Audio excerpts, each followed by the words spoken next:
चंपकपुरी के एक पत्नीवर्ती राज्य में महाराज हंसध्वज राज्य करते थे। पांडवों के अश्वमेध यज्ञ का घोड़ा चंपकपुरी के पास पहुंचा।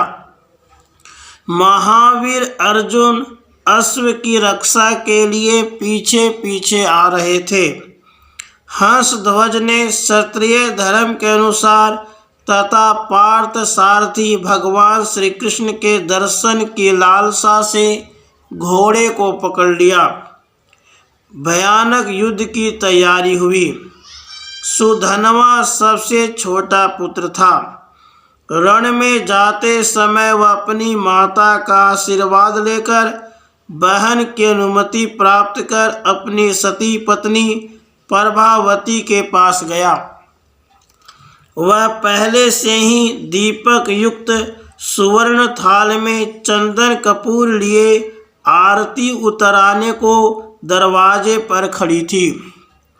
सती ने बड़ी भक्ति भाव से वीर पति की पूजा की।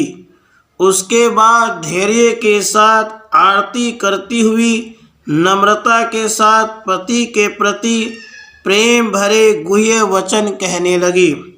हे प्राणनाथ, मैं आपके श्री कृष्ण के दर्शन आरती मुख कमल का दर्शन कर रही हूँ, परंतु नाथ, मालूम होता है आज आपका एक पत्नी व्रत नष्ट हो जाएगा, पर आप जिस पर अनुरक्त होकर उत्साह से जा रहे हैं वह स्त्री मेरी बराबरी कभी नहीं कर सकेगी। मैंने आपके सिवा दूसरे की ओर कभी भूल कर भी नहीं देखा है, परंतु वह मुक्ति नामनी रमणी तो पिता पुत्र सभी के प्रति गमन करने वाली है। आपके मन में मुक्ति बस रही है, इसी से श्री कृष्ण के द्वारा उसके मिलने की आशा से आप दौड़े जा रहे हैं।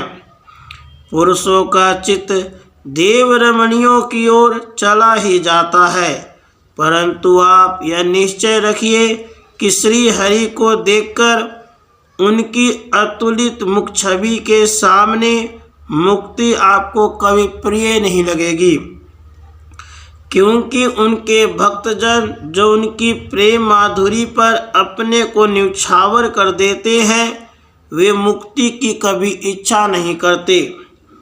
मुक्ति तो दासी की तरह चरण सेवा का अवसर ढूंढती हुई उनके पीछे पीछे घूमा करती है, परंतु वे उसकी ओर ताकते भी नहीं।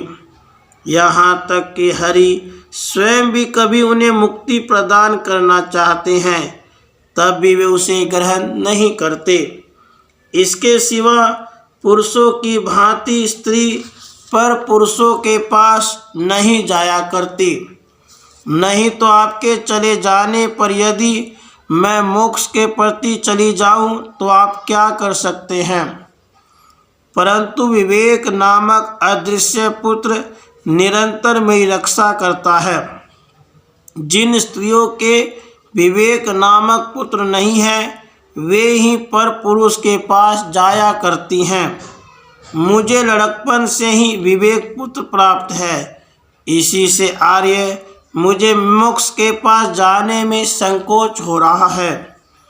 पत्नी के मधुर धार्मिक वचनों का उत्तर देते हुए सुधनवा ने कहा, शोभने, जब मैं श्री कृष्ण के साथ लड़ने को जा रहा हूँ तब तुम्हें मोक्ष के प्रति जाने से कौन रोक सकता हूँ?